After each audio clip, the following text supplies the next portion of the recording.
Imagine waking up tomorrow and discovering that the prison you've lived in your entire life never had walls. Not a metaphor, not a feel-good story, not some spiritual bypass, but a concrete reality so profound that once you grasp it, you'll never see your mind the same way again. Consider this. How many times have you felt trapped by your own thoughts, imprisoned by anxiety, chained by the need for approval, or exhausted by the constant battle inside your head? How many opportunities have slipped through your fingers because an inner voice convinced you that freedom was too dangerous? How many relationships have you sabotaged because your mind whispered that you didn't deserve happiness? Perhaps you've spent years believing you couldn't escape your mental patterns, only to glimpse moments of unexpected clarity where you briefly saw through the illusion. Or maybe you've noticed that some people seem naturally immune to psychological chains that bind everyone else, and wondered what secret freedom they've discovered. The voice in your head, the constant commentary, the emotional reactions, they appear absolute and inescapable. But what if I told you that this psychological prison is a sophisticated mirage, and that total mental freedom isn't just possible, but is your natural state? Picture something even more radical. What if your entire concept of freedom has been backward all along? What if the very pursuit of control is what keeps you trapped, while the path to liberation lies in a direction you've been taught to fear? Think about how much energy you waste trying to control your thoughts, manage your emotions, and force your mind into submission. Days, months, years spent fighting an internal war that cannot be won through struggle. But how often has this approach actually worked? And what if all that effort has been reinforcing the very chains you're trying to break? The problem isn't that freedom is unattainable. It's that we've been looking for it in precisely the wrong direction. We fight for control when control itself is the ultimate illusion. But what if I told you there exists a method so powerful it was banned, so threatening it got its discoverer excommunicated, that reveals the hidden doorway out of this mental prison? This insight isn't new. In fact, it was articulated centuries ago by a philosopher whose ideas were considered so dangerous that religious and political authorities tried to erase him from history. A man who, despite losing everything, his community, his family, his reputation, discovered in his isolation a secret that would later be recognized as one of the most liberating philosophical breakthroughs in human history.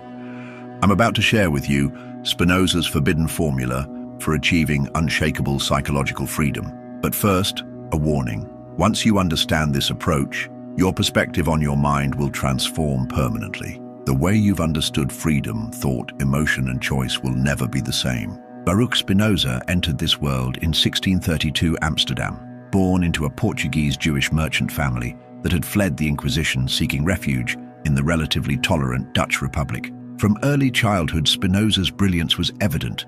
He quickly mastered Hebrew, the Torah, and Talmudic scholarship, impressing even the most learned rabbis in his community. But Spinoza possessed something dangerous, an uncompromising commitment to follow reason wherever it led. While others accepted religious doctrine without question, Spinoza quietly began investigating philosophy, science, and multiple religious traditions, comparing their claims and testing them against observable reality.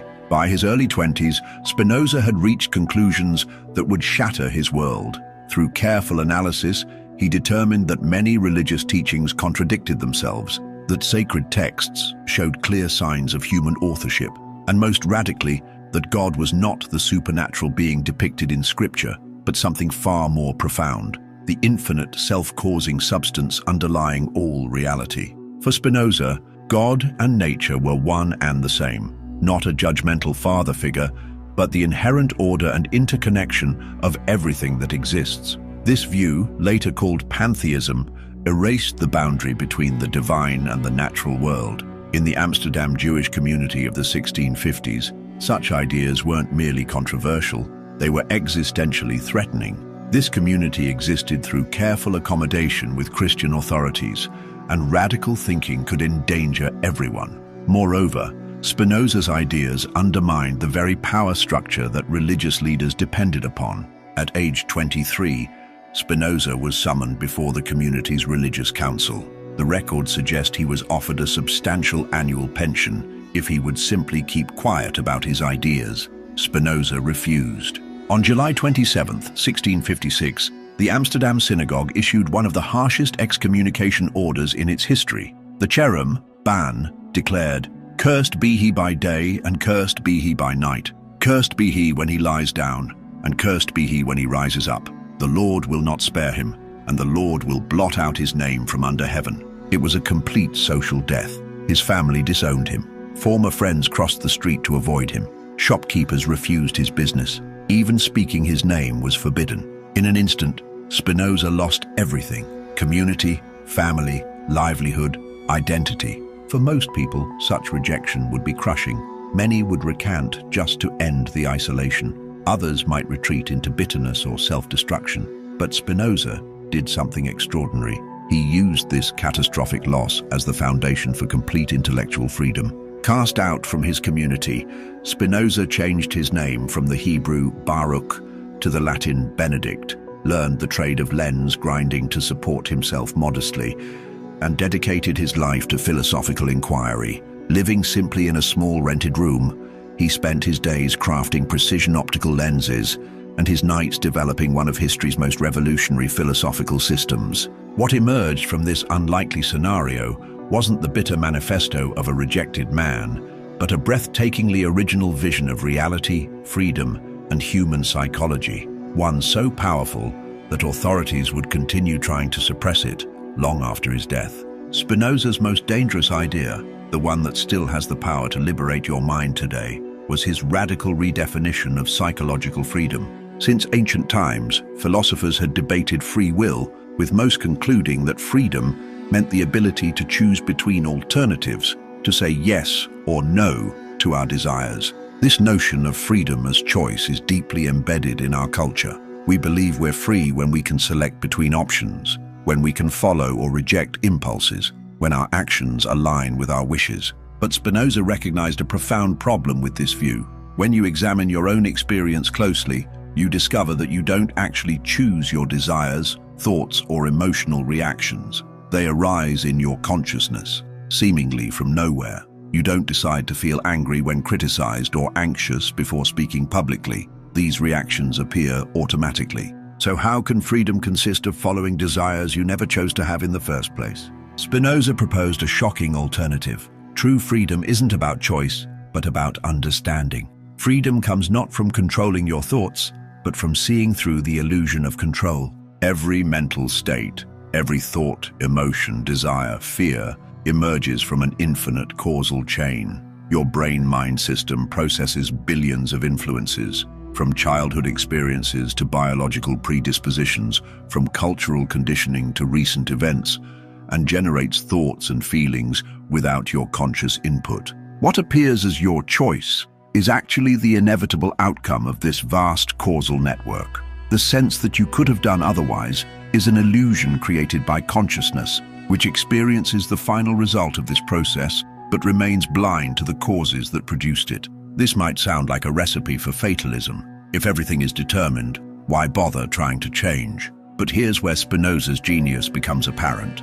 He realized that understanding the determined nature of your mind doesn't lead to passive resignation, but to unprecedented freedom.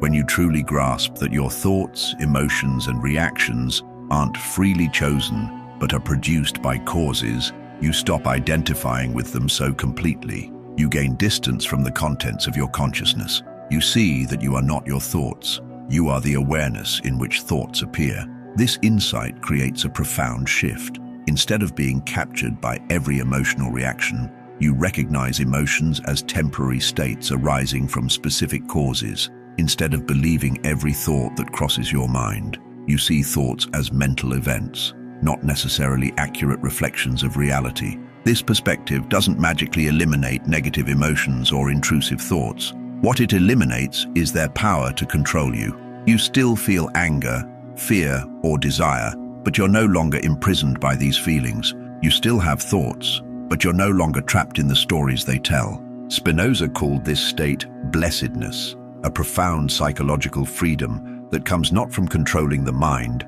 but from understanding its nature. The revolutionary aspect of Spinoza's approach becomes clear when we compare it to conventional wisdom about psychological freedom.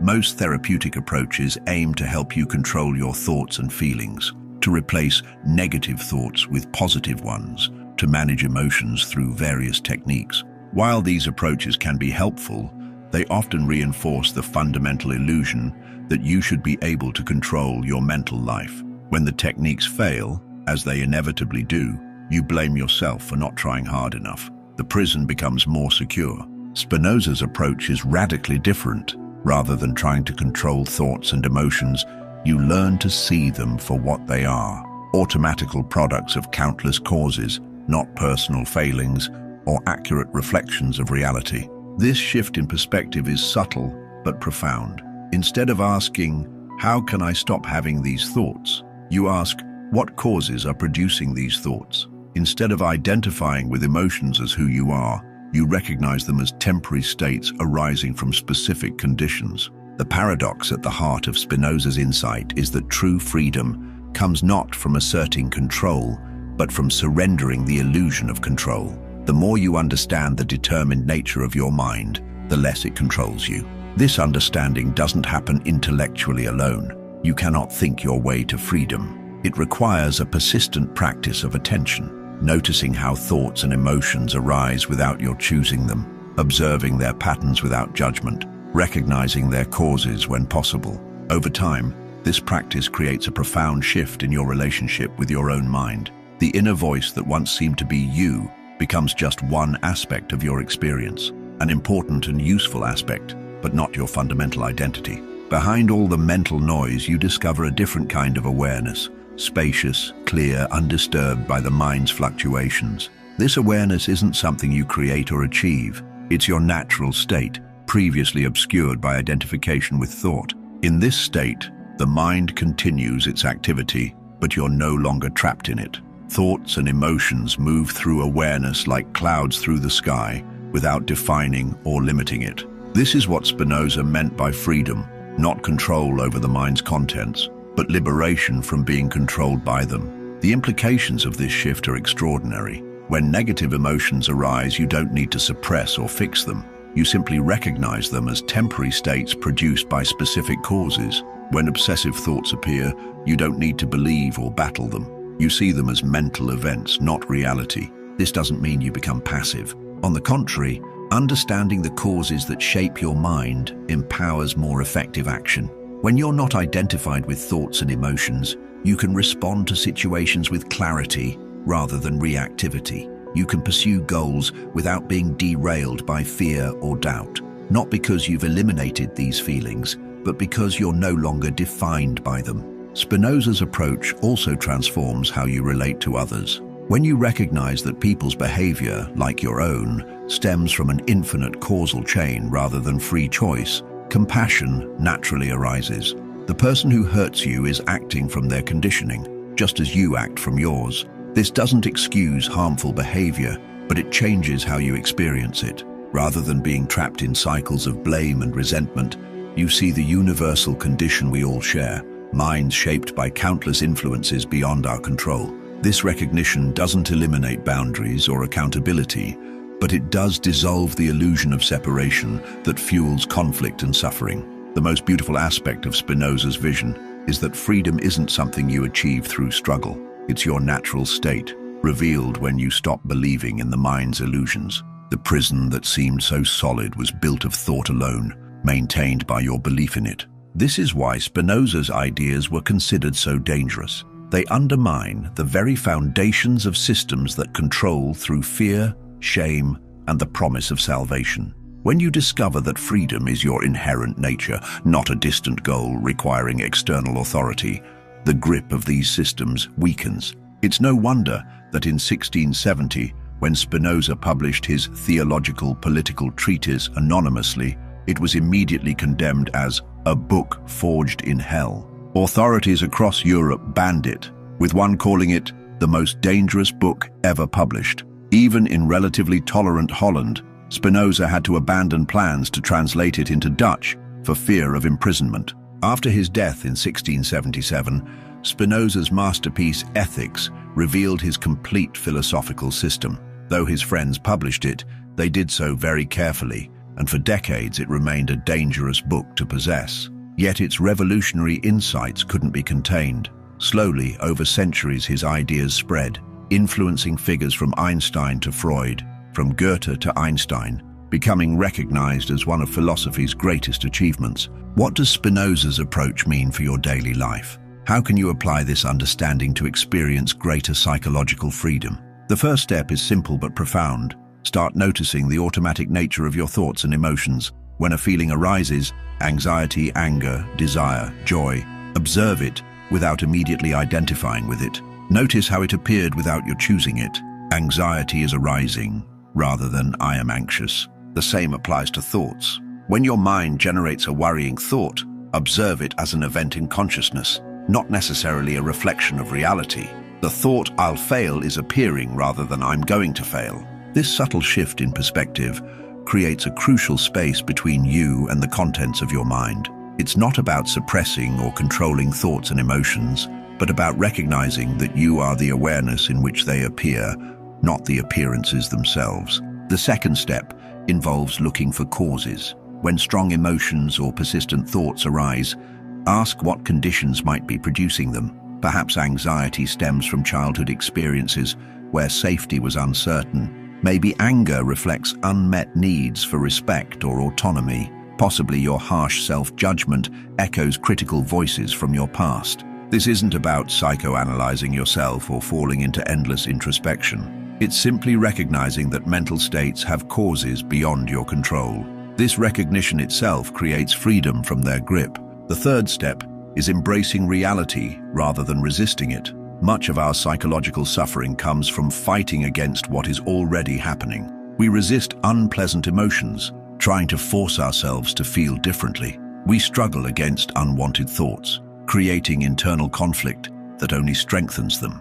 Spinoza's wisdom suggests a different approach. Instead of fighting reality, understand it. Accept that in this moment, based on all the causes leading to it, your mind is generating exactly the thoughts and feelings it must generate. This acceptance isn't resignation, but clarity, seeing things as they are instead of how you think they should be. When you stop resisting the contents of your mind, something remarkable happens. Without the energy of resistance feeding them, difficult emotions often naturally subside. Without your belief in them, disturbing thoughts lose their power to disturb. What you fought against for so long dissolves not through control, but through understanding. The final step involves recognizing what remains when identification with thought dissolves. Behind the changing panorama of thoughts and emotions is a constant presence, awareness itself. This awareness isn't a thing or an achievement. It's what you fundamentally are, the space in which all experience appears. As you become familiar with this fundamental awareness, you discover that it remains untouched by the mind's activity. Thoughts and emotions may be pleasant or painful, but the awareness in which they appear is always free, always at peace. This is the freedom Spinoza pointed to. Not freedom from having certain mental experiences, but freedom from being defined or limited by them. The philosopher died quietly in 1677, with few recognizing the transformative power of his ideas. He remained humble to the end, refusing prestigious university positions and living simply as a lens grinder. When offered a substantial inheritance, he accepted only a small portion, returning the rest to the donor's family who needed it more. Spinoza never sought followers or acclaim. He shared his ideas only with those genuinely interested in understanding them. And yet, despite attempts to silence him during his lifetime and suppress his works after his death, his vision of freedom has echoed through centuries, offering a path to liberation that no authority can block. The power of Spinoza's insight lies in its universal accessibility. You don't need special training, religious belief, or mystical experiences to verify it. You need only examine your own mind with honest attention. The freedom he described isn't achieved through years of practice. It's recognized as already present when you stop believing in the mind's illusions. This is why his approach remains so relevant today. In a world where anxiety, depression, and a sense of inner constraint afflict millions, Spinoza offers a radically different perspective. The problem isn't that achieving freedom is difficult. It's that we've been looking for it in precisely the wrong direction. We've been taught that freedom comes from controlling our thoughts, managing our emotions, forcing our minds into compliance with our wishes. But this approach reinforces the very illusion that keeps us trapped, the belief that we should be able to control what arises in consciousness. True freedom, as Spinoza recognized, comes not from control, but from understanding, not from fighting against your mind, but from seeing through its illusions, not from becoming someone different, but from recognizing who you already are. The radical truth is that you've never been imprisoned, except by thought itself. The walls that seemed so solid were built of concepts, maintained by your belief in them. The freedom you sought was never lost. It was merely obscured by identification with the mind's activity. This is the secret that was considered too dangerous to share. This is why Spinoza's works were banned and his name cursed. This is the understanding that threatens every system of control, whether religious, political, or psychological. When you discover that freedom is your natural state, not something to be achieved through struggle or bestowed by authority, you become ungovernable in the most profound sense. Not because you rebel against external constraints, but because you recognize that the fundamental constraint was always an illusion. This recognition doesn't lead to chaos or immorality as Spinoza's critics feared. On the contrary, when you're no longer driven by unconscious conditioning or the desperate search for psychological freedom, your actions naturally align with what Spinoza called reason, a clear perception of reality unclouded by distorting emotions or false beliefs. From this clarity, ethical behavior emerges not as obligation, but as the natural expression of understanding. You act with compassion not because you should, but because you recognize your deep connection with others. You pursue knowledge not for advantage, but because understanding is the mind's natural fulfillment. You live with integrity not from moral duty, but because deception loses its appeal, when you're no longer identified with a separate self that needs protection. This is Spinoza's vision of human flourishing, not perfection or the absence of difficulty, but a profound shift in how you relate to experience. Thoughts and emotions continue their dance, but you are the space in which the dance occurs, not the dancer. Life brings pleasure and pain, success and failure, gain and loss, but these no longer define or limit who you are. The choice before you is simple but profound. You can continue believing in the mind's story of imprisonment, struggling for a freedom that seems always just beyond reach, or you can recognize the freedom that has been your nature all along, obscured only by thought itself.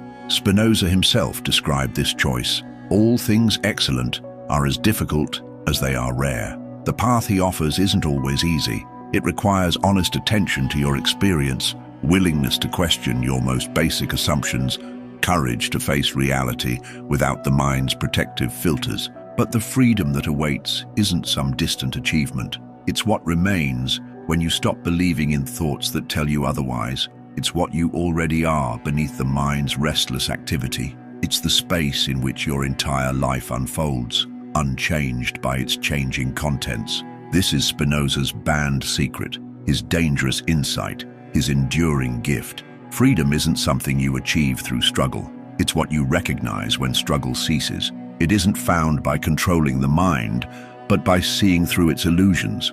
It isn't reached by becoming someone different, but by recognizing who you've been all along. And once you see it, nothing can ever be the same again. Now I want to ask you something. What automatic thought pattern has most limited your freedom? When have you glimpsed the possibility of being free from identification with your mind? Share your experience in the comments below.